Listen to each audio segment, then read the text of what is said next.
Today to the graduation ceremony for Setanta College.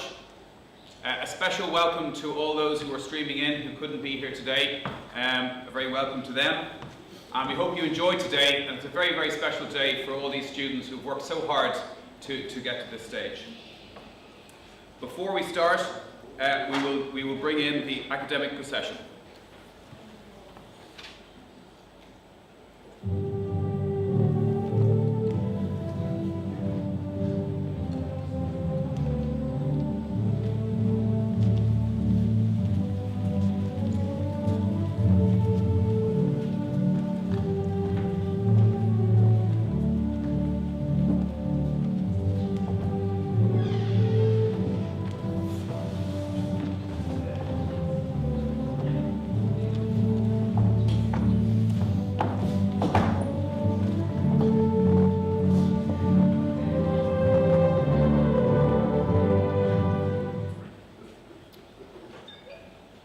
So firstly, I'd like to introduce you to the academic faculty of Setanta College. We have Professor Ian Jeffries, Academic Director. We have Dr. Micheál Cahill, Vice President of Strategy and Registrar. We have Dr. David McHugh, Program Leader. We have Dr. Laura Coyne, Program Leader. We have Mr. Sean Hogan, Chief Executive. We have Mr. Des Ryan, Director of Coaching and Performance.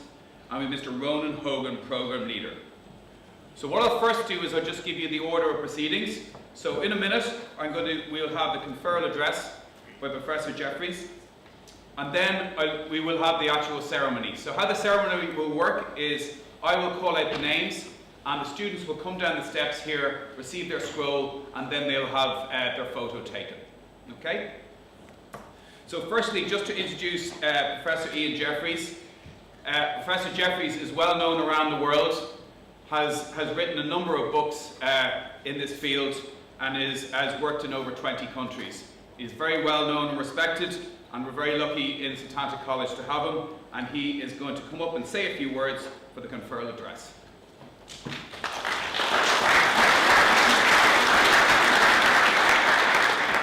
Thank you very much, and welcome everybody to what is the highlight of our calendar at Setanta College? Our graduation, our chance to celebrate the achievements of the class of 22.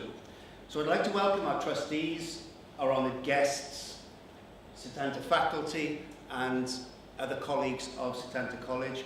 But most of all, I want to welcome our graduates, their friends and family. This is all about you today. This is your chance to celebrate. You did it. I guess this is the end of a journey that's probably had a few twists and turns, a few ups and downs, a few triumphs, a few tantrums along the way, but you've come through it, and it's been a journey unlike any other that we've experienced in a long time. The COVID pandemic presented challenges for us at Setanta and challenges for yourselves, because a lot of what we love to think that we do well, our practical workshops, our residentials, we weren't able to do for some time. So thank you for bearing with us and our ability to make changes to the way we did things over that. And testament, I guess, is that you're here and you came through. It was great. You could see the difference. We had a joyous residential workshop with the MSc back last year, and that showed what we'd been missed, where people were able to interact. You weren't just isolated, you were part of a group, and that's going to be important moving forward. No journey is ever done alone, and I think one of the things I would encourage all of our graduates today to do is to acknowledge and thank the key people behind you, your friends, your family, your colleagues, without who you wouldn't necessarily have been able to achieve what you did. Their patience, they were the ones who put up with the tears, they were the ones who put up with the tantrums, they were the ones who celebrated those triumphs along the way. And please, at some time today, make sure that you thank all of those people who have helped you get here today. You're now part of the Setanta family, a growing international family who are really starting to make a mark in the field of sports performance. And what we like is, part of our mission at Setanta is to widen the access of people to performance services, strength and conditioning, so that they can acknowledge and benefit from the health benefits, the wellness benefits, as well as the performance benefits. So yes, we have a lot of Setanta graduates working at elite sport level around the globe. We've also got a lot of people making real differences at a local level.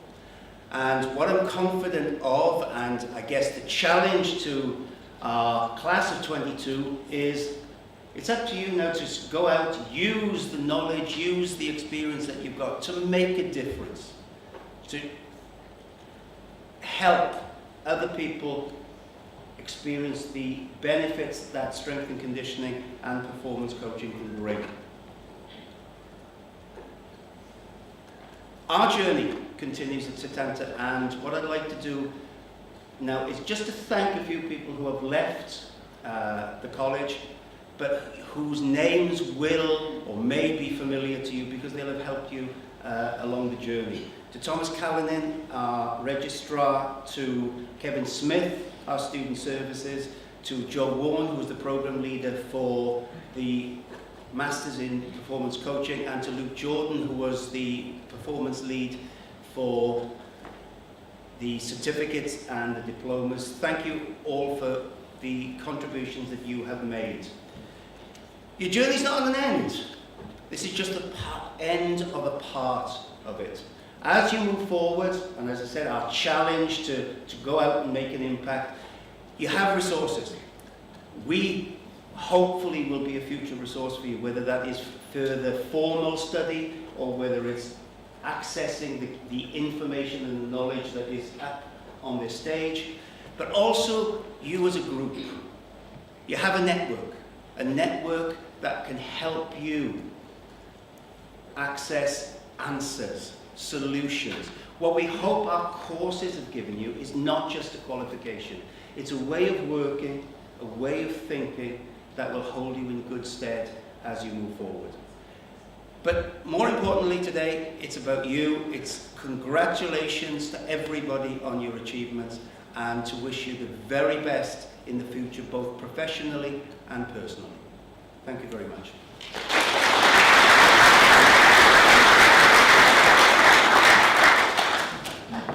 Thank you, Ian. So just as we said before, is the process now is I will call out the name of the students. We'll ask Professor Ian to go down to the table and to hand out the scrolls. And when I call your name, if you could come down, take your scroll, and then obviously and stop for a photo as well.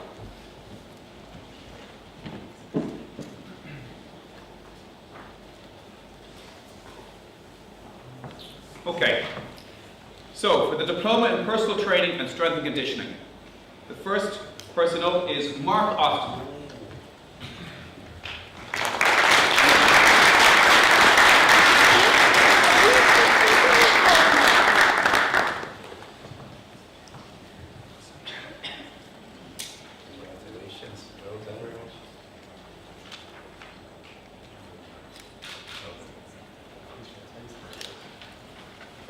Next up is Andrew President.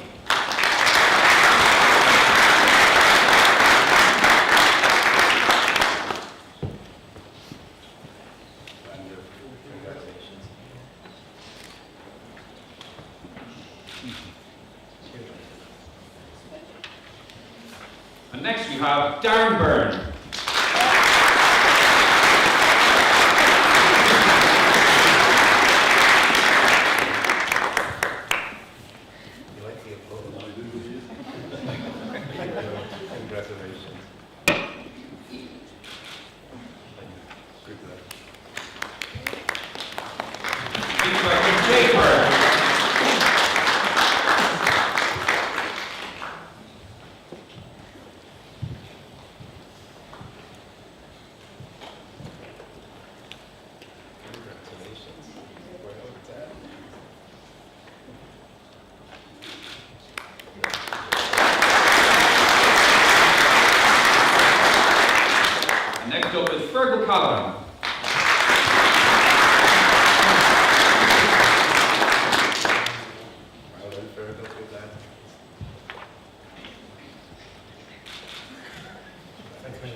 Killian Cantwell.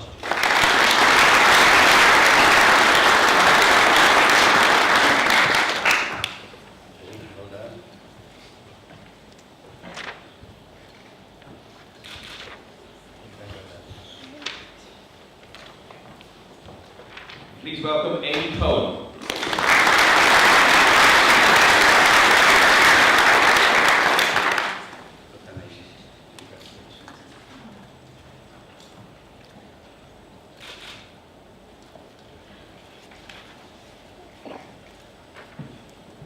Tommy Culver.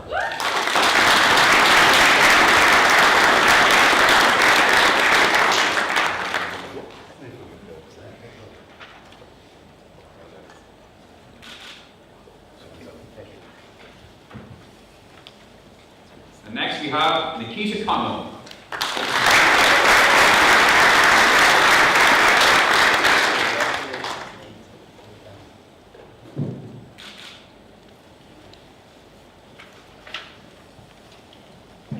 John Conway.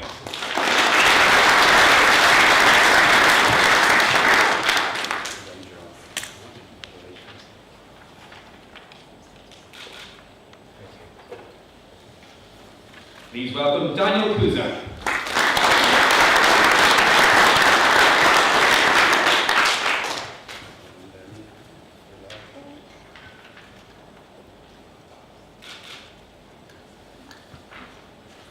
Next up we have Joanne Dawson.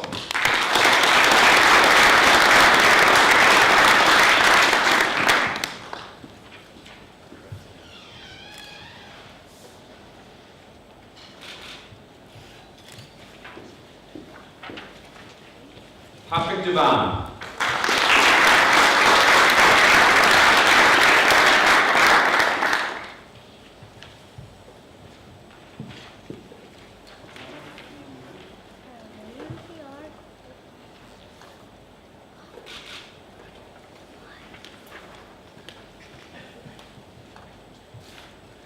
Next we have Oren Donovan.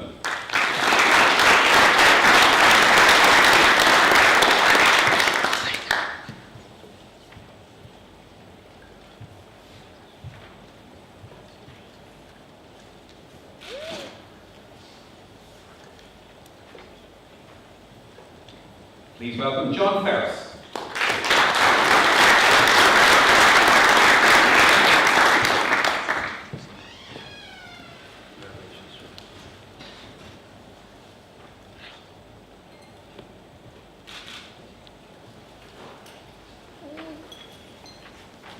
Keelan Fanan.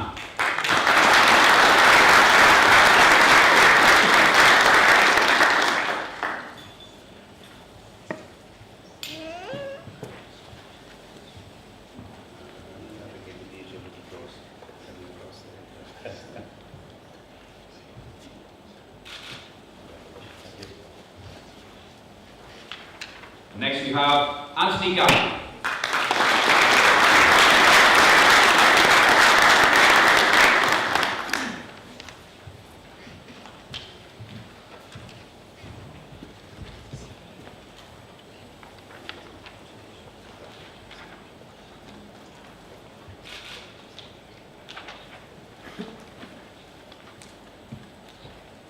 Next up is Katie Gleason.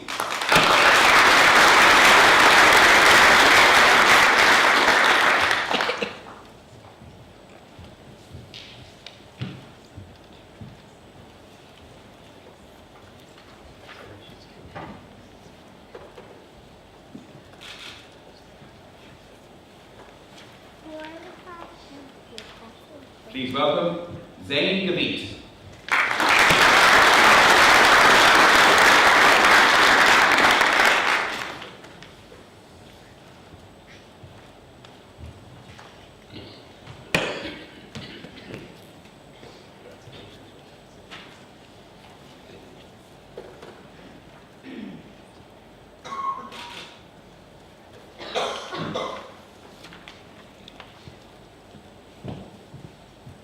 Kiva Halligan.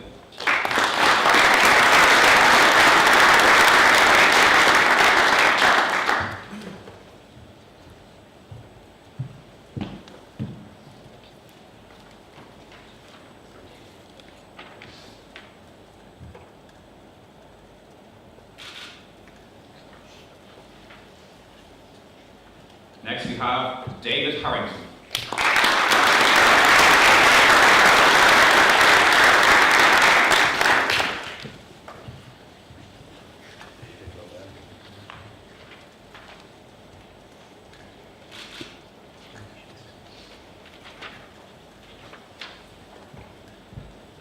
Next please, Aisling Hogan.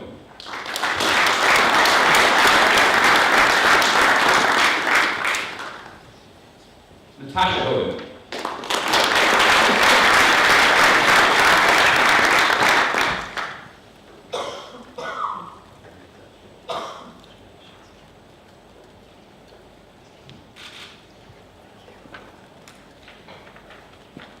And next we have Ender Karagos.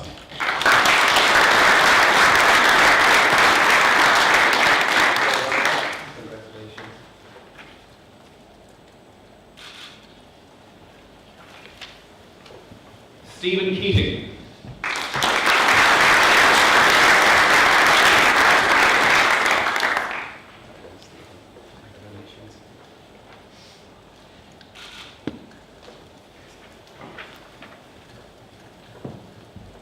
Connor Keegan.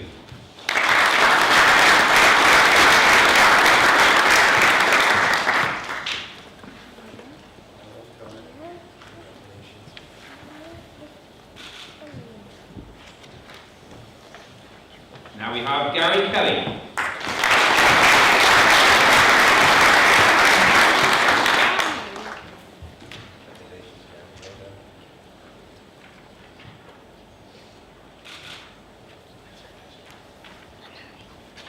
Damien Kent.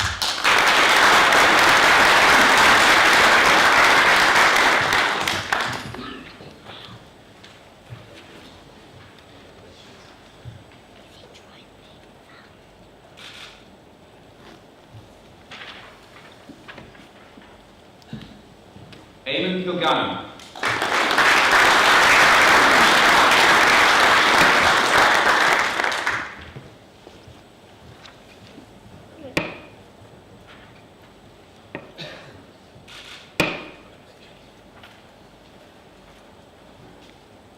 Next we have Cathal Kinnan.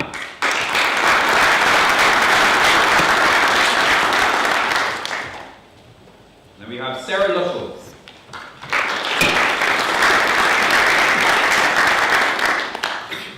Joseph Malik.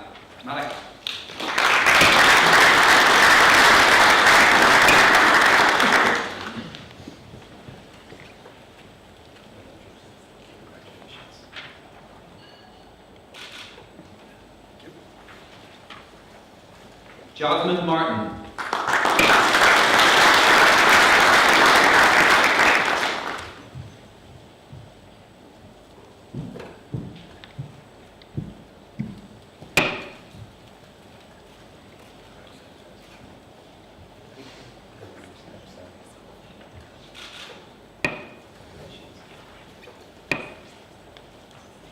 Caroline McKeown.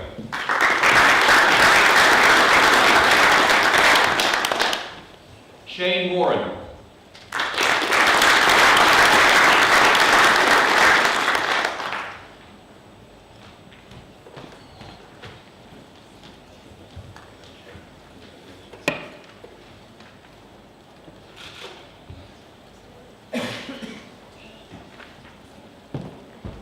Next we have Patricia Morris.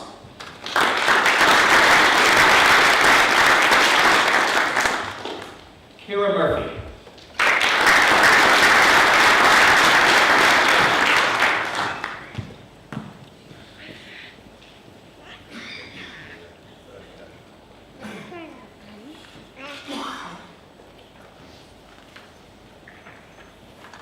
Now we have Kieran Murphy.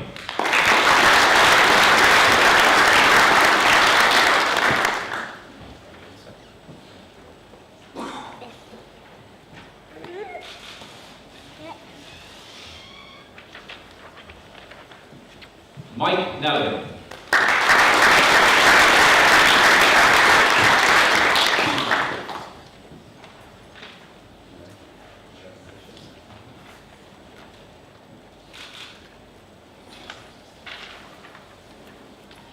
Mariga Nolan.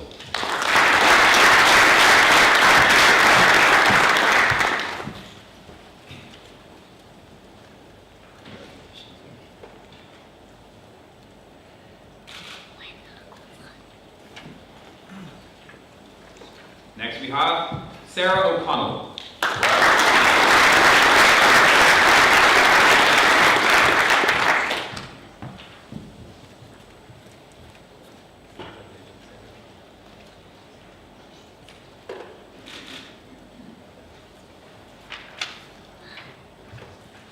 Roisin O'Hare Doherty.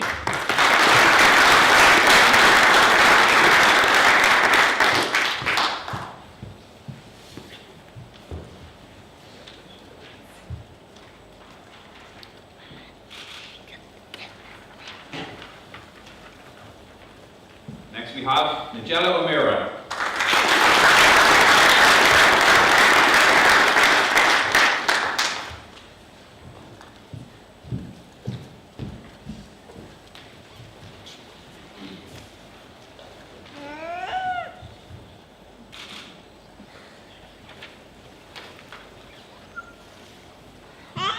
Please welcome Orla O'Regan.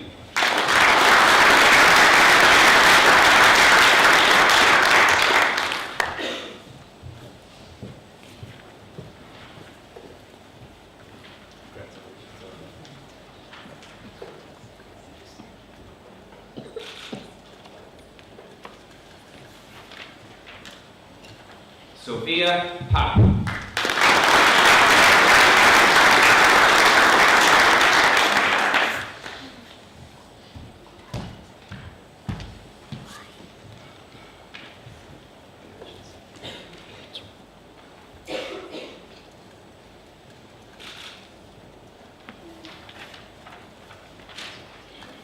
Tony Perrow.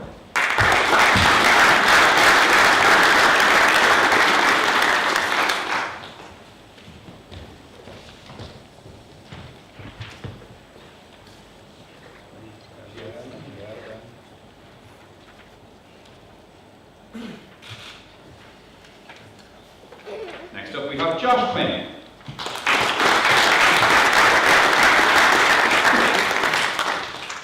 John Reese.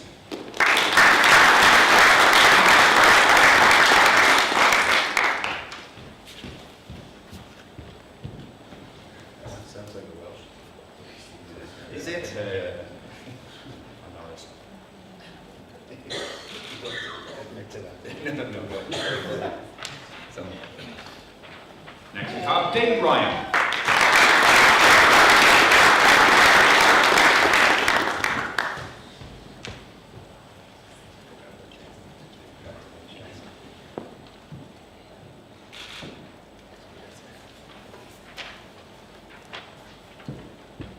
Corey Shanahan.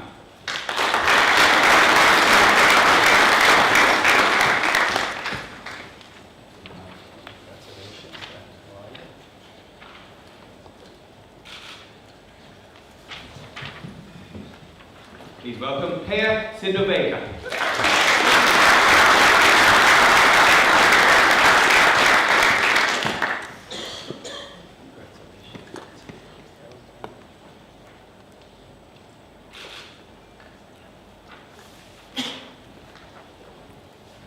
Next we have Sinead Tracy.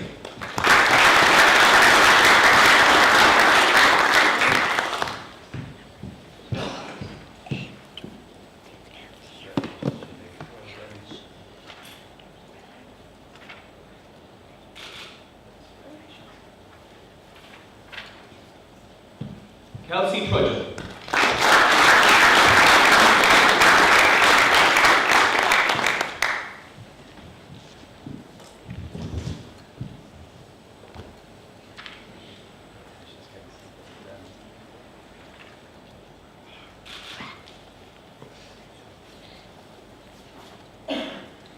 Next we have Naomi Walsh.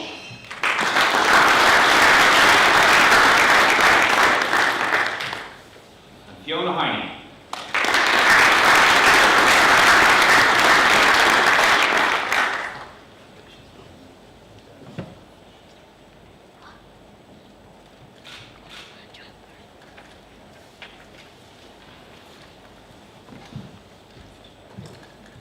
So ladies and gentlemen, we have a number of students who weren't able to make it today, and they will be conferred in absentia. And now what I'll do is I'll call out their names. So if you can wait until I finish the names, there's a few to go through, and when I finish the names, maybe we'll give them a big round of applause. So we'll start with Diploma in Personal Training and Strength and Conditioning, Shane Ainsworth, Tom Aylward, Greg Baker, Christopher Bent, Ryan Blundell, Rob Bradford, Patrick Brady, Andrew Brennan, Edward Brennan, Carl Briscoe, Luke Burke, Megan Burke, Kieran Coakley, Aileen Corkery, Anne Coyle, Deborah Coyle, Geraldine Delaney, Kieran Dempsey, Clara Doheny, Colin Donoghue, Jordan Donovan, Sam Doran, Claire Dowling, Alan Doyle, Nathan Doyle, Roisin Egan, Susan Fahy, Tom Farrell, Zoe Farrell, Catherine Feeney, Mark Ferncombe, Flavio Ferreira, Porrick Finnegan, Dara Fives, John Gillen, Clodagh Graham, David Gray, Mia Griffin, Aidan Hanley, Richard Hart, Aidan Hickey, David Hogan, Keelan Houlihan, Danny Hughes, Amy Louise Jeffers, Alan Kavanagh, Fiona Keating, Aoife Kiley, Isadora Killeen, Anatole Rose Kudachev, Michelle Lahert, Michael Landers, Maeve Laverty, Daniel Lawless, Connor Leonard, Ellen Leonard, Jack Lombard, Dan Lucy, John MacDonald, Owen McLaughlin, Jamie Marr, Michael Marr, Porrick Mannion, Pamela Marino, Sinead McCarthy, Adrian McDonald, Ryan McDonald, Matthew McGill, Ryan McKenna, Aaron McNally, Eileen McNamara, Lauren Merrigan, Brian Mullen, Ray Maloney, Eric Monaghan, Joanne Mooney Carroll, Niamh Moore, Darren Morgan, Declan Morris, Aoife Mullen, Sean Murnane, Breed Murphy, Michael Murphy, Stephanie Murphy, Sean Noonan, Erica O'Brien, Sean O'Connell, John Edward O'Connor, Stephen O'Connor, Tommy O'Connor, Paul O'Dea, Brian O'Donoghue, David O'Dowd, John O'Driscoll, Tom O'Flaherty, Mark O'Keefe, Christopher O'Leary, Carol O'Leary, Donal O'Mahony, Garrod O'Brien, Emer O'Neill, Brendan O'Riordan, Miles O'Riordan, Darrell O'Rourke, Romans Pishkarev, Keith Power, Marissa Quigley, Martin Quillity, Shane Quinlan, David Reedy, Jakob Rosansky, Robin Russell, Lisa Ryan, Paul Scanlon,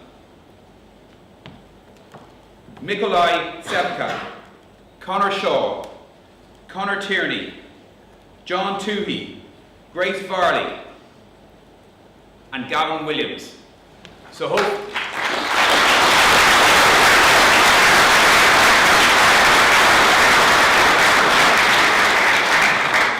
and a huge congratulations to those students, and hopefully they are joining us via live stream and they can see and they can hear the applause for them as well. So next it gives me a huge pleasure to introduce our guest speaker.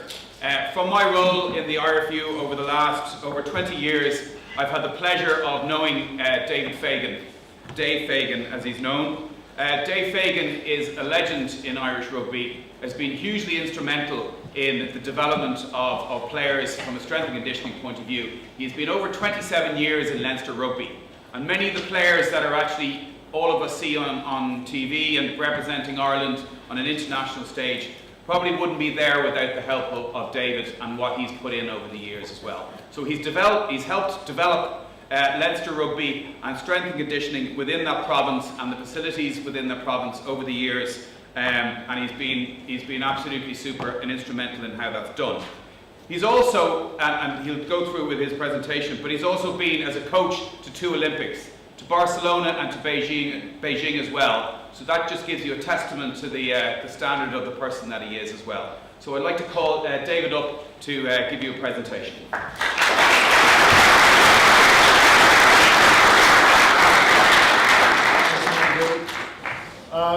Welcome everybody, and also congratulations to you all. It's a fantastic achievement for you today, and it should be celebrated. It's fantastic for your family, your friends, everybody around you who's helped you get there. It's a huge milestone in your career, and hopefully there'll be many more to come.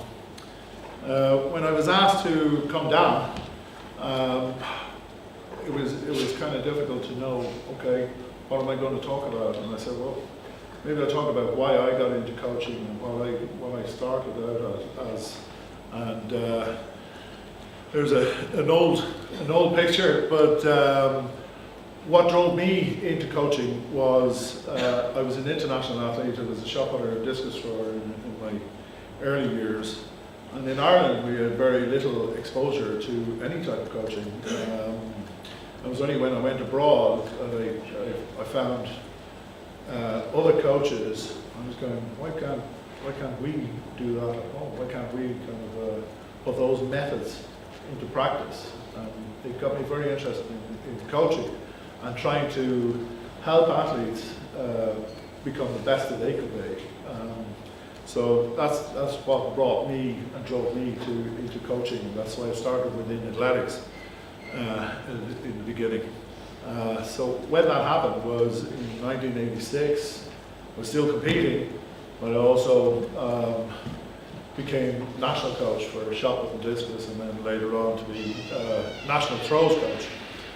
I stayed in that position for 10 years, but it was difficult in terms of facilities that we had, funding that we had, but we made use of everything we could.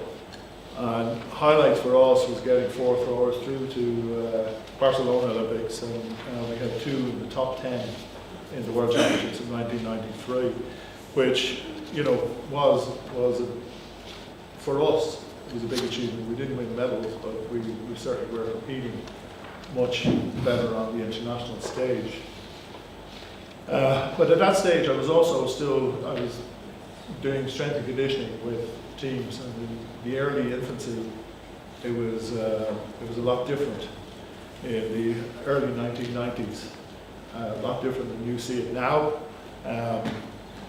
When you're looking at the pictures there, that's really what it was like. We didn't have great gyms. We had a room maybe with a few dumbbells, basic pitch, stopwatch, and a word processor, which some of you may have never heard of, but a word processor was what was, before laptops, you actually typed out your programs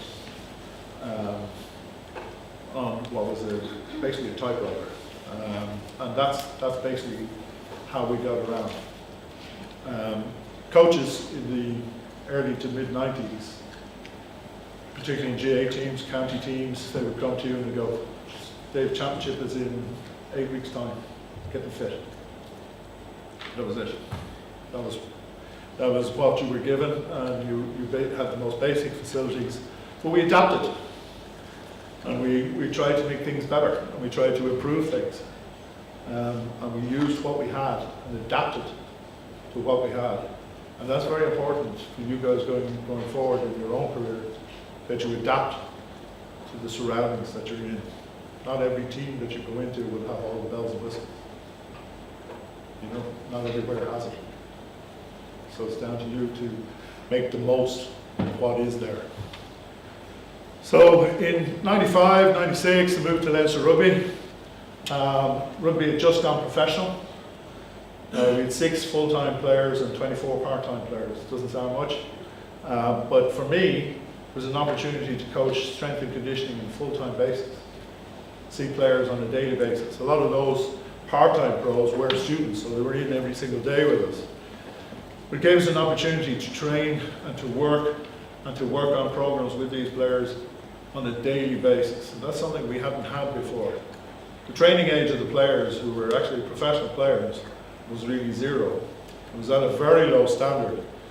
And so, like, our main role in the beginning was to change the training age of players, educate the coaches and administrators. And very important in the administrators that we educated them, because we needed to show them what we needed to do in order to improve and in order to go to the next level.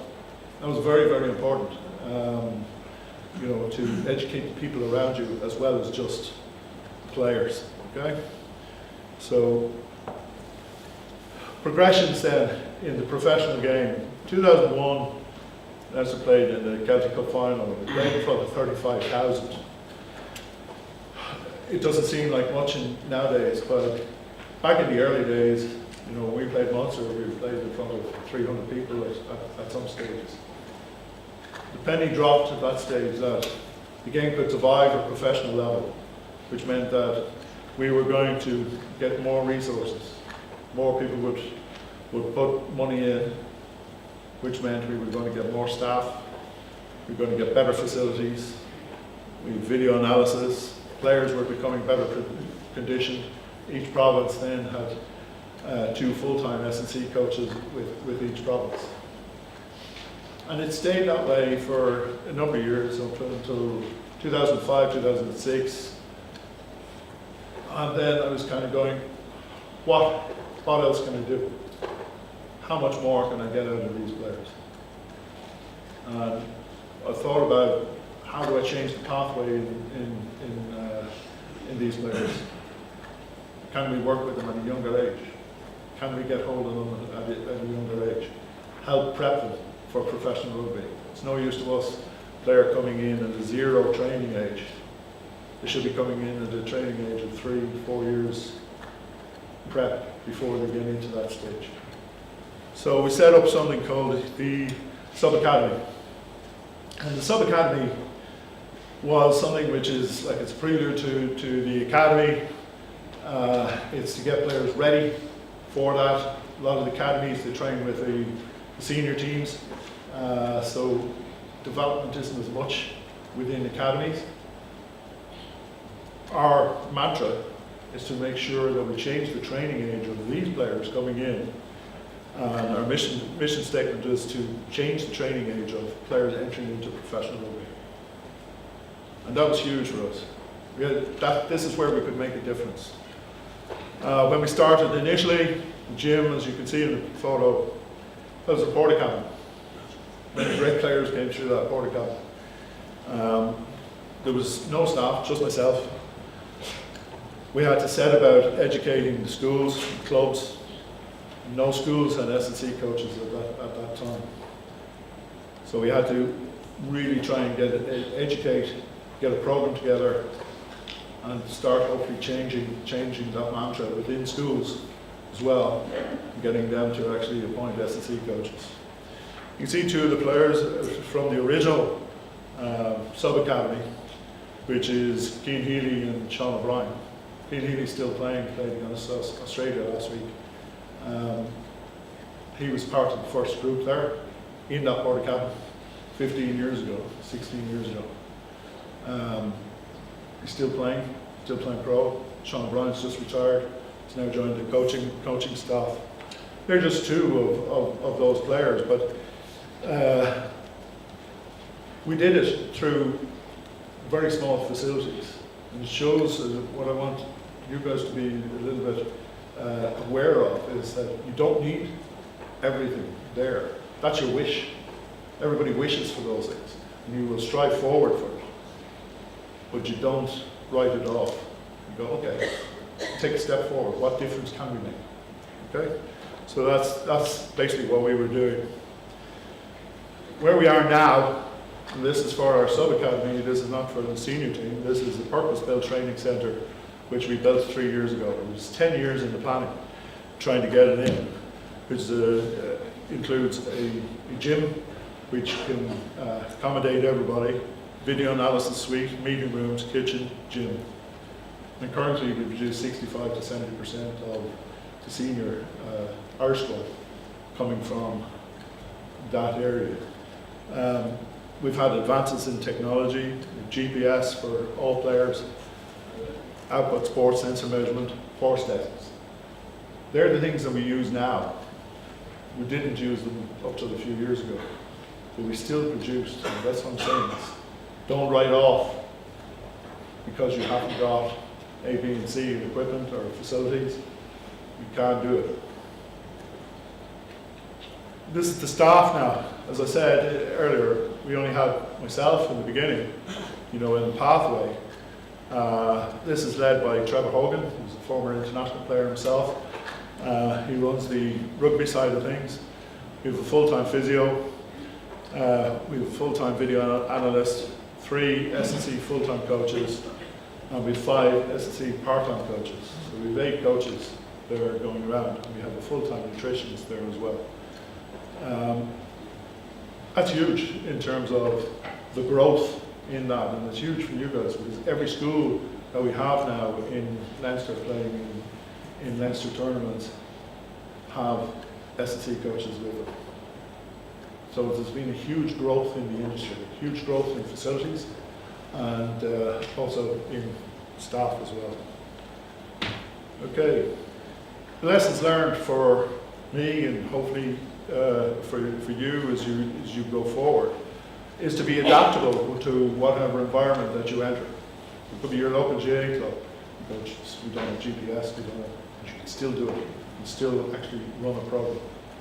You just have a stopwatch. That's all you need at times. Networking is a major part of coaches' development. Networking isn't just for job acquisition.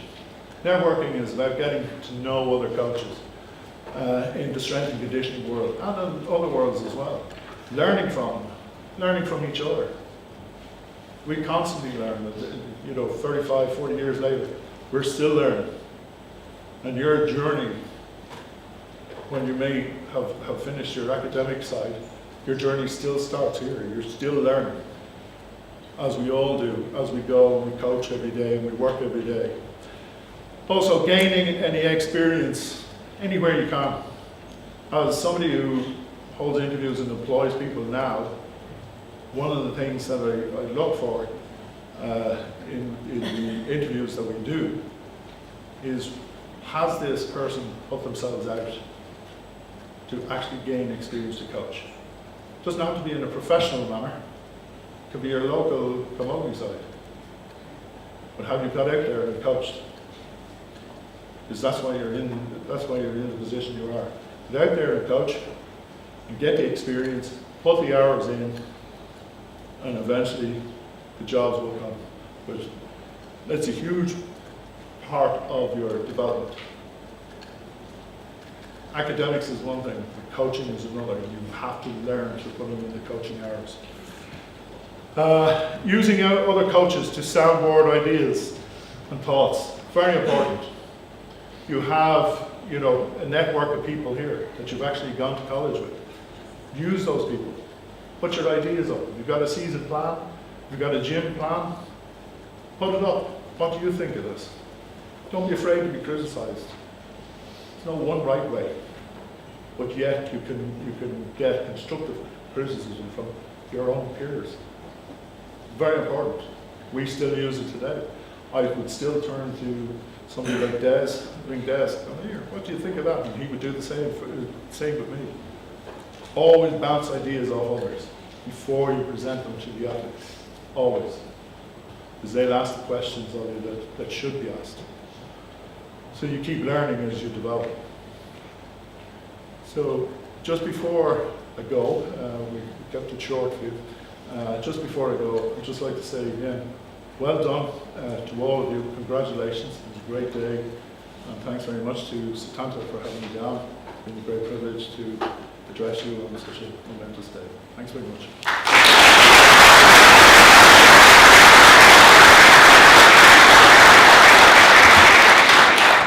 Thank you, Dave, for that inspiring and fascinating talk. So Actually, Dave isn't just here for to be guest speaker. Setanta College would also like to sort of acknowledge him and give him some recognition in terms of everything that he's done for the industry as well. So I'm going to ask Ronan Hogan to come up, to program leader, to say a few words. But before I do that, I have a few words from Professor Liam Hennessy that I'd like to read out for you about Dave. I recall the day when Dave decided he was going on a mission. That mission was to start a sub-academy development program that had not been in place anywhere in World Rugby, or for that matter in any sport. To this day, that decision has been without argument the most significant decision and factor taken in the modern game, and it has unquestionably facilitated Ireland to attain its current position as #1 in the fiercely competitive world of rugby union. Having coached and trained young and not so young players through the highest levels of rugby union for nearly 30 years, and having mentored, supported and encouraged coaches in a wide range of sport along their pathways, we want to honour today Dave and his outstanding contribution to the industry that is strength and conditioning. So maybe I'll ask Ronan to come up and say a couple of words now as well.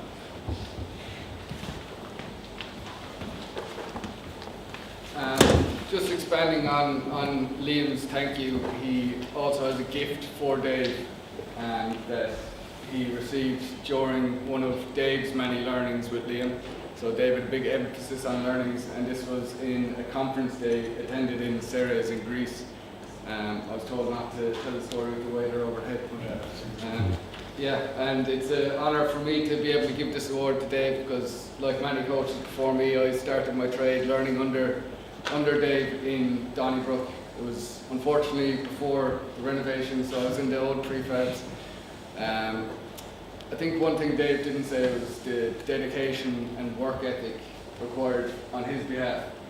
It was early mornings, 6 AM starts, and it was to the button. No one was ever late because they never had an excuse. Dave was coming from Offaly. He was getting up at 4 AM if they were getting up at 5:30. So that is a huge, huge achievement and dedication from Dave to continue to do that after 27 years of service. So Dave, a briefcase they received from this conference from Dave. Thanks a million.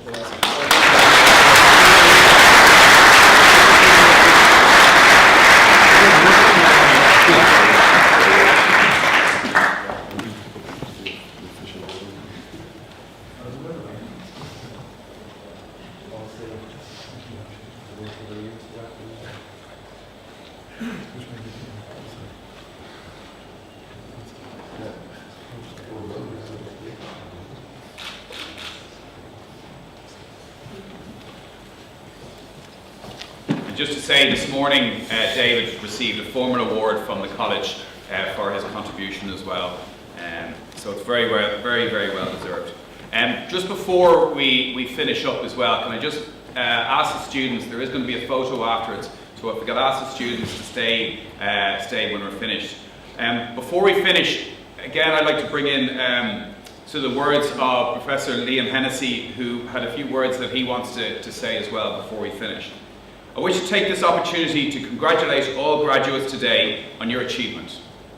Indeed, special mention should be made to all who support and continue to support you, your friends, partners, families, husbands, wives, and your fellow coaches and athletes on your journey. I also want to thank the staff at Setanta for their support and input into your journey. I would love to be present and to greet and congratulate you face to face, but unfortunately I could not make it on this occasion.